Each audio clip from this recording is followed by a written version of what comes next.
The explosion tore through the pirate ship's hull but didn't flinch. She stood in the void of space, watching the flames die instantly in the vacuum. Her body should have been frozen solid. Her blood should have boiled away. But she was still standing, still breathing through her emergency mask, still very much alive. The pirates had made a mistake. They thought their fleet of 12 warships could raid the mining convoys near the Council's borders. They thought no one could stop them. They were wrong. Pulled herself back toward the station using a magnetic grapple. Behind her, the pirate fleet drifted in pieces. She had boarded 7 ships personally, destroyed their engines, and left their crews floating in escape pods. The other 5 had surrendered immediately when they saw what she could do. The station commander, a thin creature named Haz, waited for her in the airlock. His 6 eyes blinked rapidly, a sign of nervousness in his species. Understood why. Even after 15 years of working together, the council members still feared her. "Remarkable work, Enforcer," Haz said, his voice translator making his clicks and whistles into words she could understand. "The council is grateful." Removed her breathing mask. The station's atmosphere was too thin for most humans, but her lungs had evolved on a world where the air itself tried to kill you. She barely noticed the difference. "The pirates?" she asked. "In custody. Their ships are being towed to processing stations." Has hesitated, his middle eyes focusing on her while the others scanned the corridor nervously. "You walked in vacuum again, without a proper suit." "For 3 minutes, I've done longer." "Yes, we know," he paused. "The council wishes to speak with you." Followed him through the station's wide corridors. Everything here was built for species smaller and weaker than her. The gravity was set to 0.6 g, barely enough to keep her feet on the ground. The walls were made of materials that she could punch through without trying. Even the doors seemed fragile. She was careful. She was always careful. One wrong move and she could hurt someone accidentally. The council chamber was a massive sphere where representatives from 40 different species gathered to make decisions for thousands of worlds. Today, only the senior members were present. They floated in their individual pods, each filled with their preferred atmosphere and gravity. Director has spoke first. "Enforcer, you have served the council well for 15 standard years. Your strength and resilience have protected countless lives." Said nothing. She knew there was more coming. "However," another council member added, a crystalline being whose name could never pronounce, "your uniqueness presents certain challenges. You are the only in known space, the only being who can survive conditions that would kill any of us instantly." "I'm aware," said quietly. It was true, she was alone, the last of her kind. Prime, her home world, had been destroyed when its sun collapsed. She had been off-world, serving in a mercenary company. When she returned, there was nothing left but cooling debris. 40 billion people, gone in an instant. She was the only survivor, the only left in the entire galaxy. "We have a new assignment for you," has continued. "Something unusual. Outpost, a mining colony in the 7th sector, has reported strange activity. Workers are frightened. Production has stopped. They speak of a creature that moves through toxic environments without protection." Interest grew slightly. "What kind of creature?" "Unknown. Security footage is unclear, but witnesses report something impossible. It lifted a mining hauler. Those machines weigh 40 tons. Sounds like an exaggeration. Perhaps, but 3 workers have disappeared. Others refuse to enter the lower tunnels. We need you to investigate and eliminate the threat if necessary." Nodded. It sounded simple enough. Probably some large animal that had gotten into the mining system. She'd dealt with worse. The meeting ended and returned to her quarters. They were sparse and empty. She owned few possessions. What was the point? Everything reminded her of what she'd lost. On her wall was a single image, the only photo she had of Prime. It showed massive mountains under a red sun, with storms that could tear metal structures apart. The planet had been hell. Gravity was 1.4 times what the Council considered standard. The atmosphere was thick with dust and ash. Predators the size of buildings roamed the wilderness. But it had been home. Touched the image gently. She remembered running through those mountains as a child, feeling the weight of the world pushing down on her, making her stronger with every step. She remembered learning to fight to survive, to overcome obstacles that would have crushed anyone from a softer world. Now she was the only one left who remembered. She packed her gear and prepared for the journey to Outpost. The trip would take 4 days through hyperspace. 4 days alone with her thoughts, like always.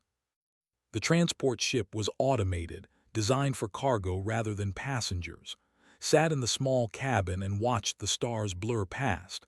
She thought about the assignment. Something strong enough to lift 40 tons.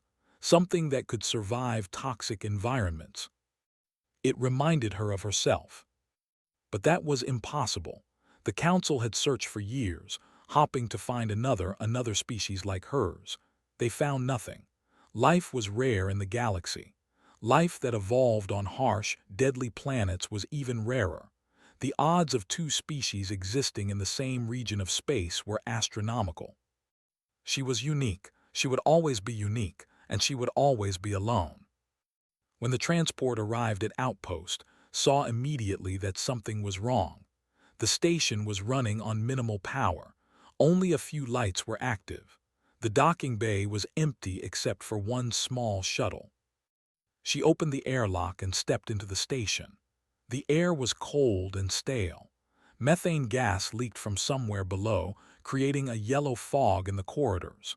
The gravity was set to 0.8 g, heavier than most stations, probably because of the mining equipment. Walked through the empty corridors until she found the workers huddled in the main living quarters. There were about 30 of them, various species, all looking exhausted and frightened. "You're the enforcer," one of them asked, a small creature with blue skin and 4 arms. "I am. Tell me what happened." The workers spoke over each other, their stories confused and contradictory. But certain details remained consistent. Something was in the lower tunnels, something strong and fast. It had destroyed equipment, ripped through sealed doors, and moved through environments that should have been fatal. "Show me," said. They led her to the elevator that descended into the mining tunnels. No one would go with her. They were too afraid. Stepped into the elevator alone and pressed the button for the lowest level. As she descended into the darkness, she felt something she hadn't felt in years. Anticipation. Maybe, just maybe, she would find something interesting down there. Something that would break the monotony of her lonely existence. The elevator doors opened onto a nightmare of twisted metal and toxic fog. The temperature was below freezing. Methane gas filled the air. The walls were with massive claw marks. Smiled. Finally, something worth fighting. The lower tunnels were worse than expected. Methane fog hung thick in the air, mixed with ammonia compounds that would burn through most species' lungs in seconds. The temperature had dropped to negative 30 degrees. Ice crystals formed on the metal walls. Breathed normally. Her people had evolved in atmospheres like this. Her lungs filtered out the toxins automatically. The cold was uncomfortable but not dangerous. She moved deeper into the tunnel system, following the trail of destruction. Someone or something had torn through here with incredible force. Sealed doors hung open, their locks simply ripped away. Mining equipment lay scattered like toys. A transport vehicle had been flipped onto its side. Then she heard it, metal scraping against metal, movement in the darkness ahead. Activated her shoulder light and moved forward cautiously. The tunnel opened into a large chamber where the miners had been extracting rare minerals. The equipment here was even more damaged. A massive drilling machine had been pushed against the wall. Crates of supplies were scattered everywhere. And in the center of the chaos stood a figure. It was humanoid, roughly her size. It wore only light work clothes and a basic rebreather mask.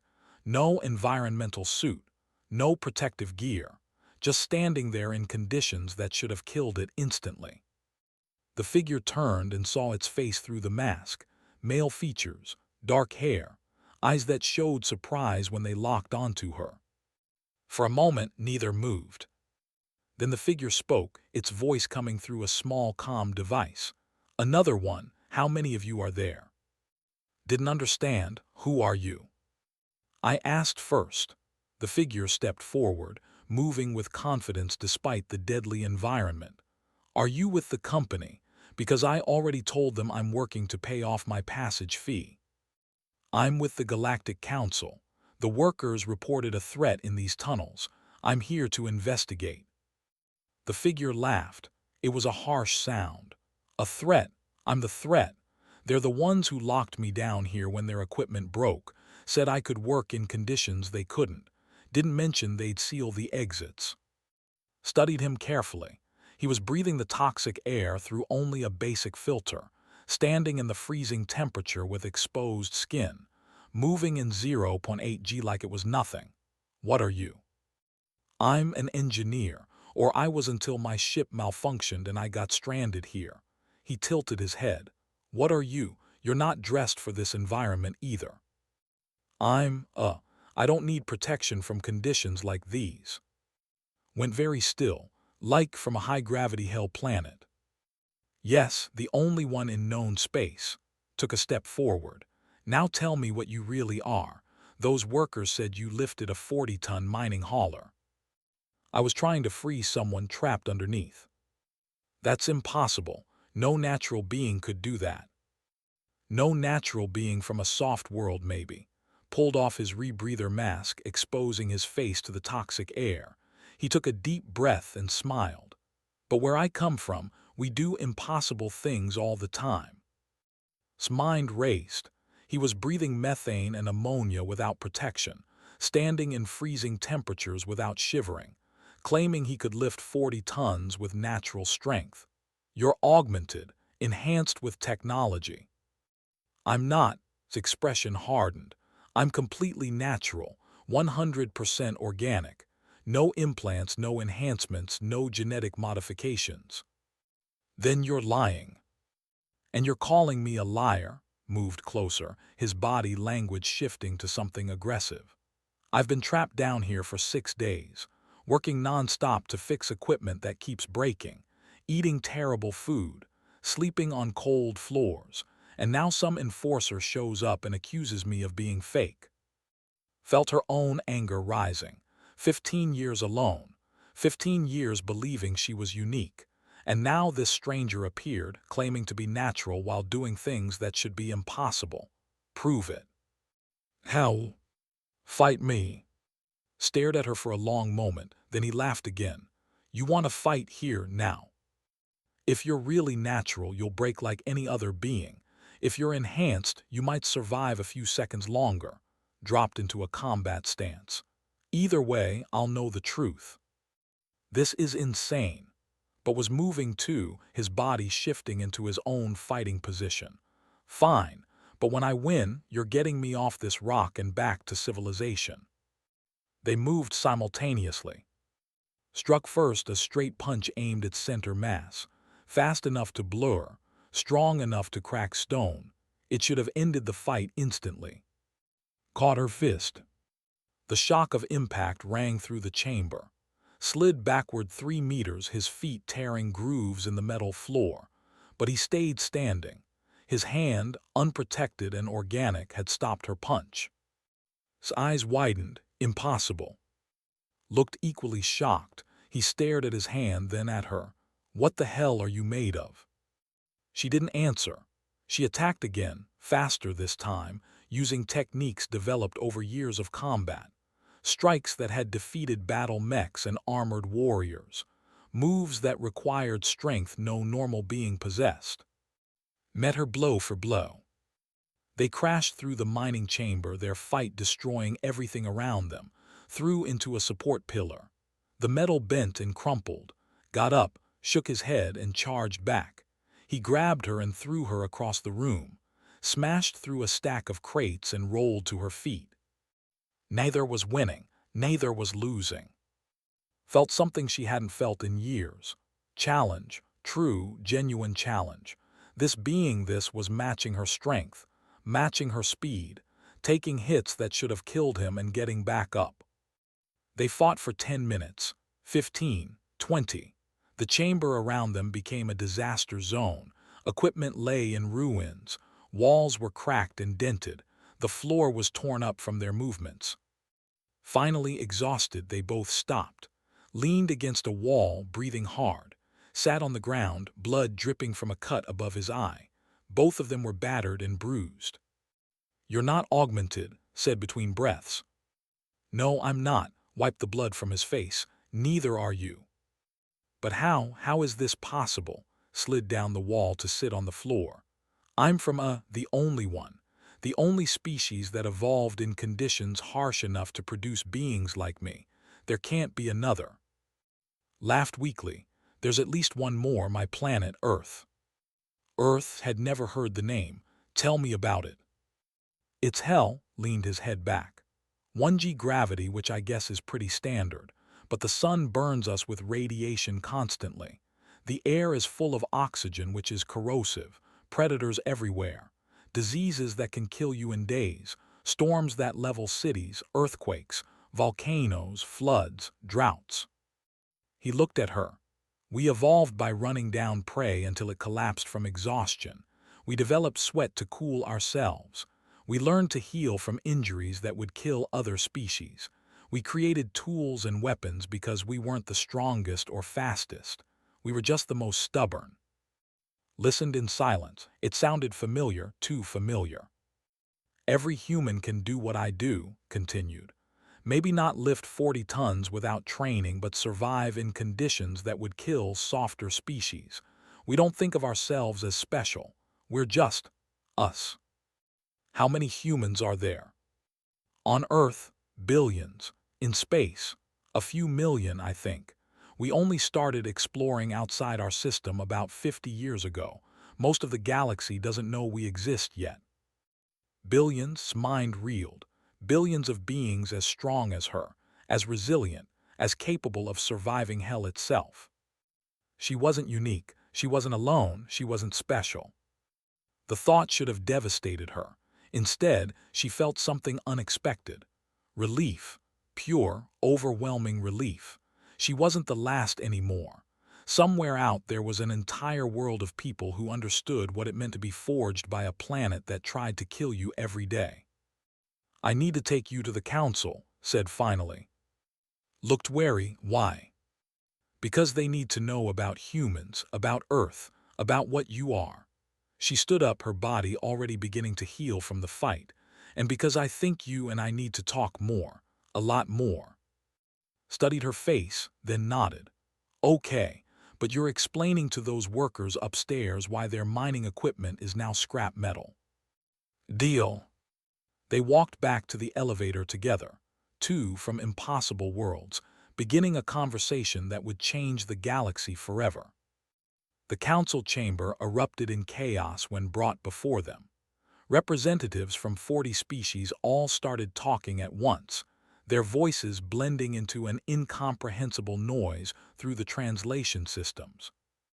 Director has raised his primary appendages, calling for silence, his 6 eyes fixed on who stood calmly beside in the center of the chamber.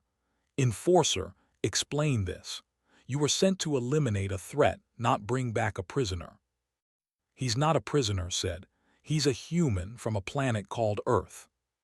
We have no record of this world in our databases." "Then your databases are incomplete," gestured to. "Run a medical scan, you'll see what I mean." The council's medical officer, a floating entity made of luminous gas, drifted forward. A beam of light surrounded, scanning every part of his body. The results appeared on holographic displays around the chamber. Silence fell. Has spoke first, his voice trembling through the translator. "This cannot be accurate. There must be an error in the scanning equipment." "There's no error," the medical officer said quietly. "I've run the scan 3 times. The results are consistent." Another council member, a crystalline being, leaned forward in her containment pod. According to this, his bone density is 3 times standard baseline. His muscle tissue is reinforced with carbon fiber-like structures. His cardiovascular system can operate at efficiency levels that would rupture normal organs. He has redundant healing systems, backup metabolic processes, and pain tolerance that borders on the impossible. That's all natural, said. Every human is built like this. It's just how we evolved. Impossible, Has insisted. No natural evolution could produce such extremes. You must be genetically engineered. We're not, crossed his arms. We're just from Earth, a regular planet with regular evolution. Maybe your definition of regular is different from ours. Spoke up. Show them Earth's classification data, where it sits on the planetary danger scale. The Council's computer systems searched through the astronomical databases. It took several minutes. When the results appeared, the chamber went silent again. Earth was classified as a Class 12, one of the highest danger ratings in the known galaxy. The display showed statistics that made several council members physically recoil in their pods. Gravity, 1G higher than 80% of known habitable worlds. Atmosphere, 21% oxygen, a concentration so high it could fuel massive fires and accelerate corrosion of metals. Radiation, constant bombardment from a yellow star, levels that would cause cellular damage in most species within hours. Weather, hurricanes with winds exceeding 300 kilometers per hour, tornadoes, tsunamis, blizzards, sandstorms. Tectonic activity, constant earthquakes and volcanic eruptions. The planet's surface was literally shifting and breaking apart.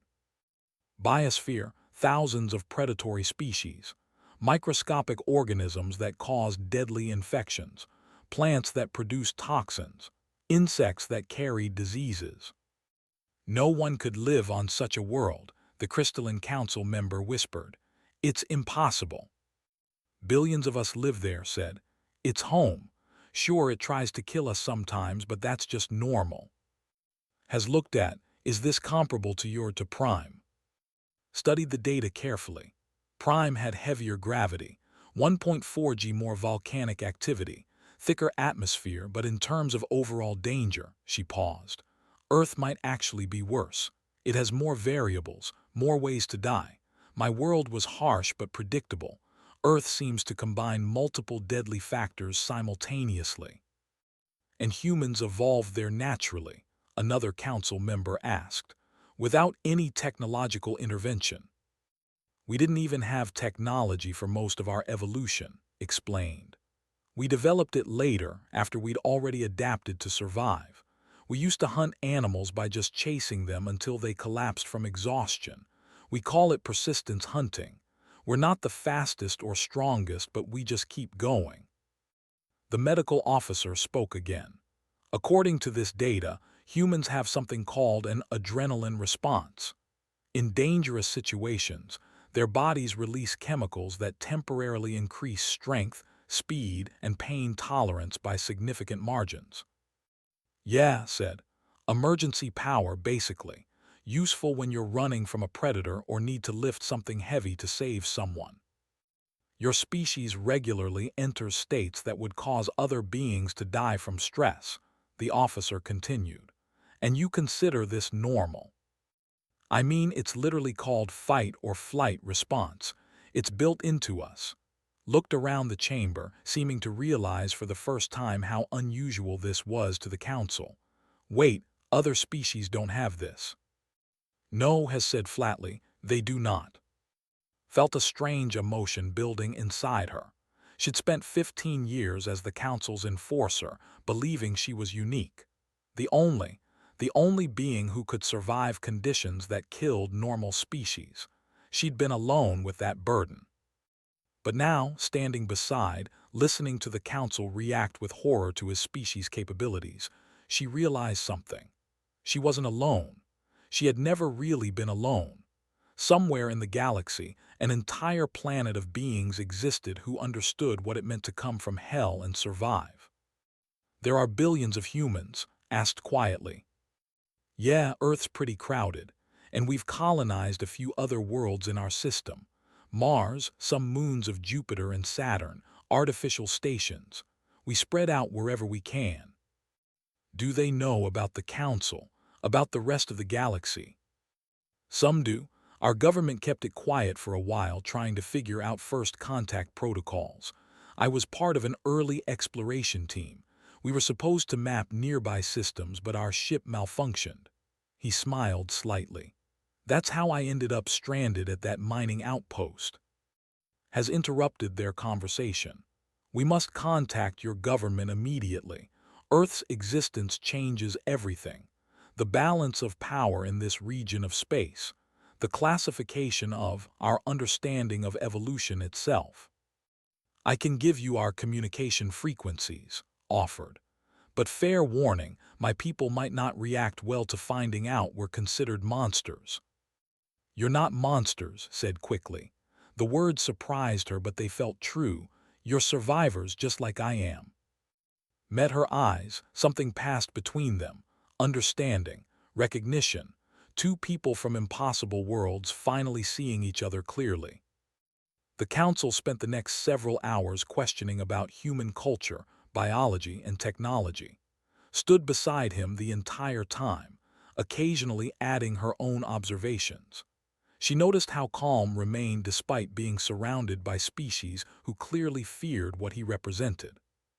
During a break, they stepped out onto an observation deck. The stars stretched out before them, brilliant and cold. "This is a lot to process," said quietly. "For you or for them?" "Both." He leaned against the railing. "I grew up thinking humans were normal, average, nothing special. We're always competing with each other, trying to be better, stronger, faster. No one ever told me that compared to the rest of the galaxy, we're already extreme."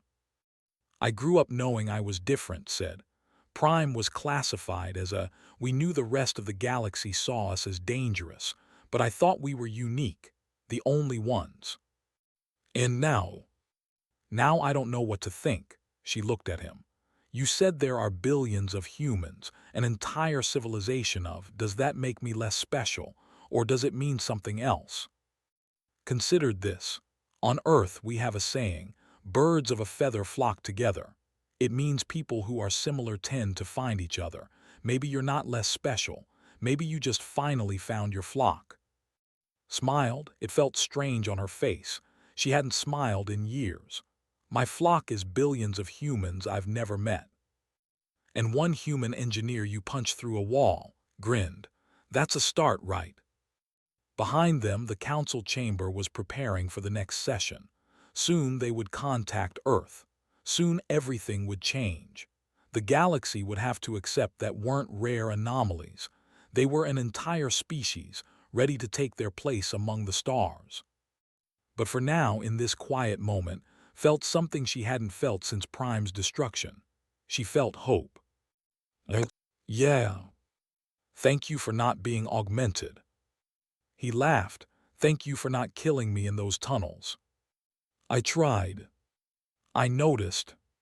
They stood together on the observation deck, two impossibilities side by side, watching the stars and waiting for the future to arrive. The attack came without warning. Was in her quarters, reviewing Earth's cultural data that had provided, when the station's alarms began screaming. Emergency lights flooded the corridors red. The artificial gravity fluctuated, making her stomach lurch. She ran to the command center, arriving at the same time as. Director Has was already there, his 6 eyes fixed on the tactical display. What saw made her blood run cold. 12 warships surrounded the station. Heavy cruisers, each one capable of destroying a small moon. Their weapons were charging, energy signatures building to critical levels. "They're hailing us," the communications officer reported. "Put them through," Has said. The main screen flickered to show a commander. They were a militaristic species, large and armored with thick exoskeletons. This one wore battle decorations across its chest plates. Its mandibles clicked together as it spoke. Council Station Meridian, this is Commander of the Empire. We know you harbor two creatures. Surrender them immediately or we will destroy your station. Has his skin color shifted to a deep purple, a sign of anger in his species. This is an unprovoked act of war, Commander. The Council will not negotiate with terrorists. The Council has kept as a weapon for 15 years, responded. We tolerated this because there was only one, but now you bring another, an entire species of. The Empire will not allow this threat to exist. Surrender the creatures or die with them. The transmission ended. Looked at the tactical display. The station's shields were powering up, but they were designed for micrometeorites and radiation, not military-grade weapons. The defensive turrets were minimal. This was a diplomatic station, not a fortress. We need to evacuate, Has said. Get the civilians to the escape shuttles. There's not enough time, said. Those ships will open fire in minutes. They'll destroy any shuttles that launch. Then what do you propose? Looked at, he was studying the tactical display with the focused expression she'd seen during their fight. His mind was working through the problem, calculating options. We attack them first, said. The command center went silent. Attack, Has repeated. With what? We have no military capabilities. You have us, said, Understanding's plan immediately. 2, they want us. Let's give them what they want. Nodded. The flagship is the largest ship, center position. If we can board it and take the bridge, we can force the rest to stand down. Board it, the communications officer's voice pitched high with stress. That ship is 3 kilometers away in open space. We use emergency escape pods, explained. Override their guidance systems, aim them at the flagship. We go through space, breach the hull, and fight our way to the bridge. That's suicide, Has said, even for. Do you have a better plan? Asked. Silence. I'll take that as a no. She turned to, You ready for this? Probably not, grinned. Let's do it anyway. They ran to the escape pod bay. Overrode the safety protocols on 2 pods while grabbed whatever supplies he could find.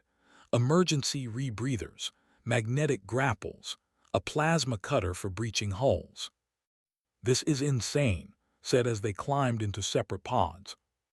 You said you wanted off that mining station, called back. This is definitely off. I was hopping for something less likely to kill me. Where's the fun in that? The pods launched simultaneously. The station systems registered them as evacuation attempts, but the ships ignored them. 2 pods among dozens launching, not worth the ammunition. That was their mistake. Inside her pod, watched through the small viewport as space expanded around her. The flagship grew larger. She'd the pod's trajectory to aim directly at the ship's command section. Beside her pod, she could cease matching course. 10 seconds to impact. Braced herself. Even for hitting a solid object at this speed would hurt. The pod struck the ship's hull with tremendous force. Metal screamed. The pod crumpled, felt her ribs crack from the impact. Pain exploded through her body, but she was alive. Her biology was already working to repair the damage. She kicked open the pod's hatch and crawled out onto the ship's hull. The vacuum of space pulled at her. Her emergency rebreather supplied minimal oxygen. She had maybe 10 minutes before her body started shutting down. Pod had struck 20 meters away. She saw him emerge, moving slower than she did but still functional. He gave her a thumbs up. The human gesture looked absurd in this deadly environment, but it made her smile. They moved to the nearest airlock and used the plasma cutter to breach the door. Atmosphere rushed out, then stabilized as emergency systems kicked in. They pulled themselves inside and sealed the breach behind them. Gravity returned, dropped to the floor, her body protesting every movement, landed beside her, blood dripping from his nose. Vacuum exposure was causing capillaries to burst. "Still alive?" asked. "Define alive," coughed. "Everything hurts." "Good, use that," stood up, her body already healing. "Warriors will be coming. They're tough, stronger than most species, but not stronger than us." Alarm sirens began wailing. Heavy footsteps approached from multiple directions. The had detected their breach. The first group of warriors arrived 30 seconds later. 6 of them, each wearing combat armor and carrying plasma rifles. They saw and immediately opened fire. The plasma bolts burned through the corridor. One struck in the shoulder, searing through flesh. Another grazed arm. They charged anyway. Reached the first warrior and tore its rifle away. She used the weapon as a club, smashing it into this helmet.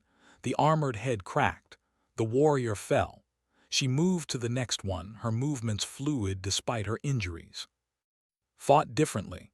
Less practiced but brutally effective. He grabbed a warrior and threw it into 2 others, sending all 3 crashing into the wall. When one tried to shoot him at close range, he caught the rifle barrel and crushed it with his bare hands. The fight lasted less than a minute. 6 warriors lay unconscious or dead, and stood in the aftermath breathing hard. "Bridge is up," said, pointing down the corridor. 3 levels will face more resistance. "Then let's not waste time." They fought their way through the ship. Warriors kept coming, but none could stop them. They had relied on their armor and weapons, never expecting enemies who could shrug off plasma burns and break through metal doors. By the time they reached the bridge level, had lost count of how many enemies they'd fought. Her body was covered in burns and cuts, was limping from a broken bone in his leg, but they were still moving.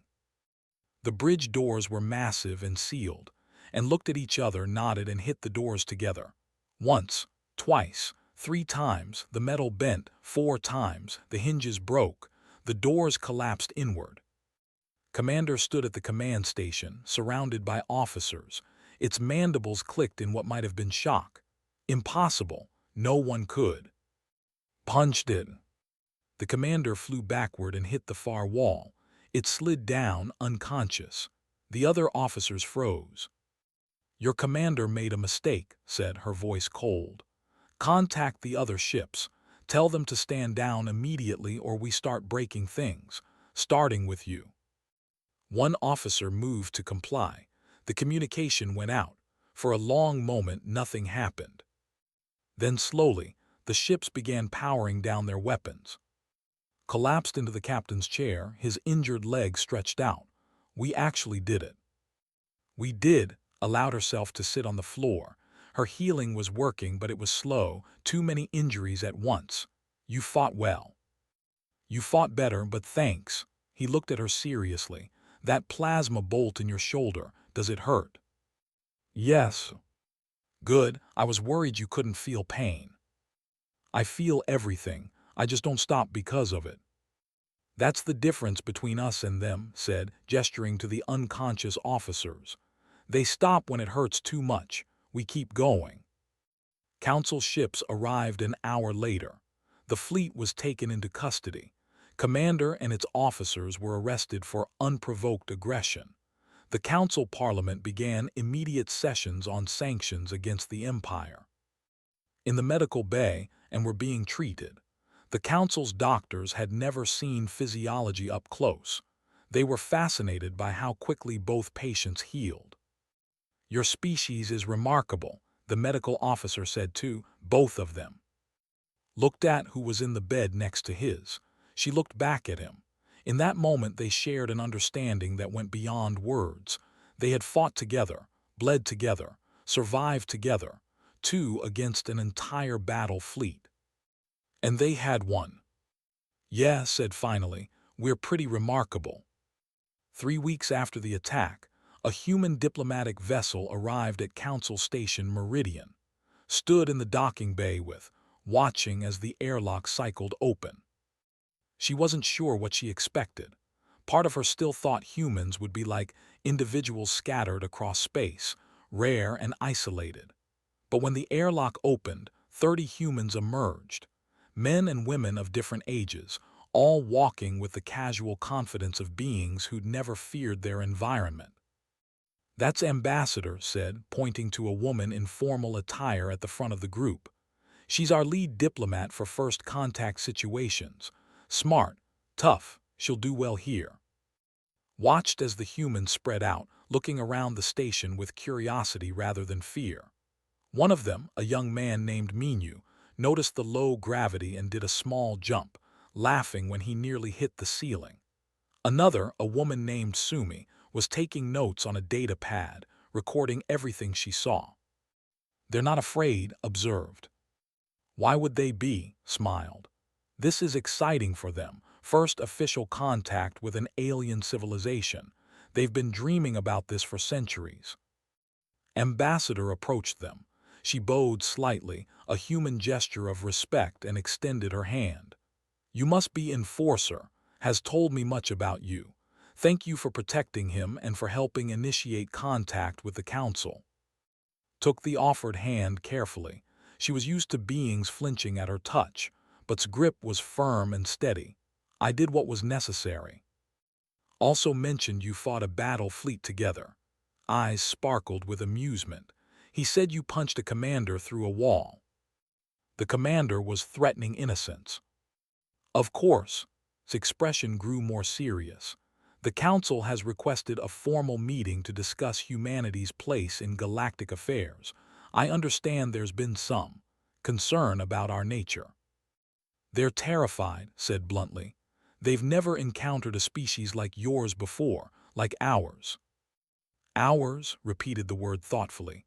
"I like that. It acknowledges we're similar, you and us. Different origins, same results." The formal council meeting took place the next day. The chamber was fuller than had ever seen it.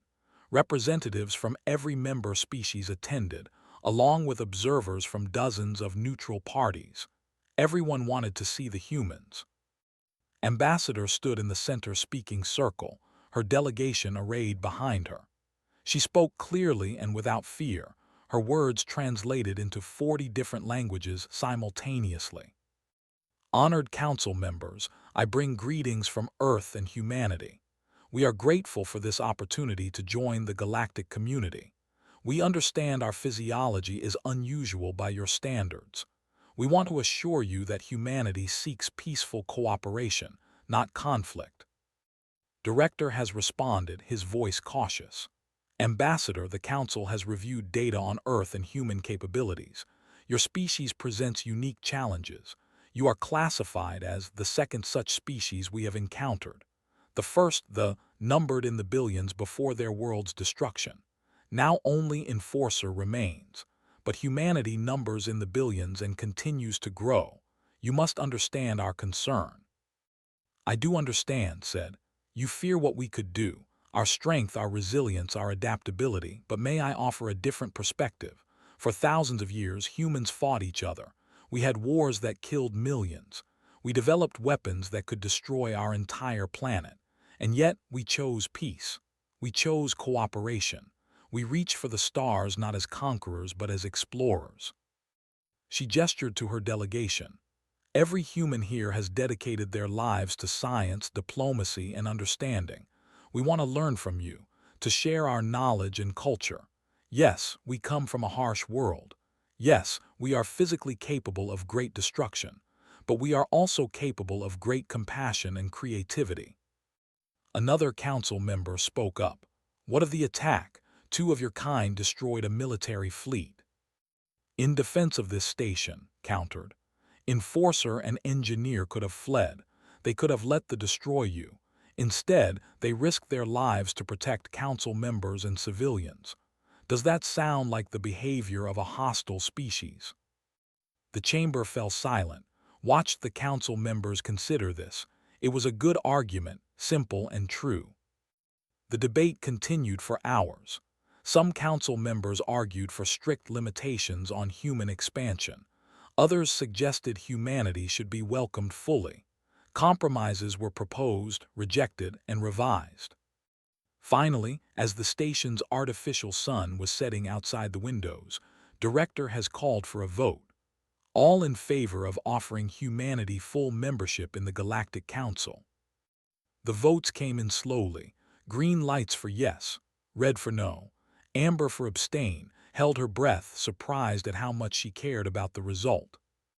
Green lights dominated the chamber, 32-8, with several abstentions. Humanity was officially part of the galactic community. The human delegation erupted in cheers. Even Ambassador smiled broadly, her diplomatic composure cracking for just a moment. Found in the crowd and hugged her, lifting her off the ground despite his still healing injuries. "We did it," he said. "You helped make this happen." "I just told the truth," replied, but she was smiling too. Actually smiling, something she did more often since meeting. The celebrations continued late into the station's night cycle. Humans mingled with council members, sharing stories and laughter. Noticed how easily the humans adapted to the social environment, making connections despite obvious physical differences. She found herself on the observation deck again, looking out at the stars. It had become her thinking place, her quiet refuge. "Beautiful, isn't it?" Ambassador joined her at the railing. "All those stars, all that possibility." "I used to come here and feel alone," said. "Even surrounded by thousands of beings, I felt like no one understood me. And now I know there's an entire planet of people who might understand, who evolved the same way I did, under pressure and pain, who learned that survival means never giving up." Nodded, "Told me about your world. Prime, I'm sorry for your loss." "Thank you," paused. "For years I thought being the last of my kind made me special, made me important. Now I realize I was just lonely. Humans aren't my species, but you're close enough. You understand what it means to come from hell." "We do," looked thoughtful. "The Council has asked me about future cooperation. They want to know if humans would be interested in joint security operations, working with you specifically." "What did you tell them?" "I said I'd ask the human they'd be working with." Turned to face her. "Would you be willing to train human security personnel, to work alongside my people? You have experience in council operations, and we have enthusiasm and numbers. Together, we could create something unprecedented." Considered this. A week ago she would have said no. Her role as the lone enforcer was all she had, but things had changed. She had changed. "Yes," she said, "I'll do it." 2 months later, the first joint Human Council security training facility opened on a neutral station. Found herself standing before 20 human recruits, each one eager to learn from her experience.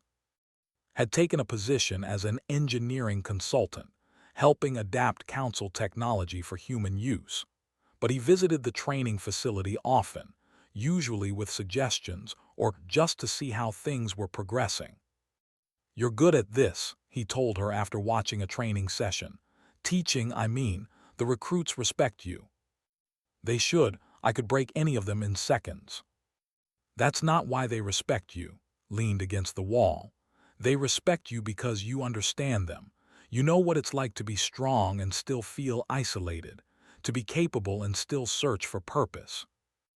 Watched the recruits practicing combat techniques in the training ring. A young woman named was sparring with a man named. Both were improving rapidly, their human adaptability showing through. "I have something to tell you," said. "The Council has approved an expedition. They want to search for other species like us in they've asked me to lead it." "That's incredible." His expression brightened. "You'll be exploring uncharted space, making first contact with new civilizations. It's everything you trained for." "I haven't accepted yet." "Why not?"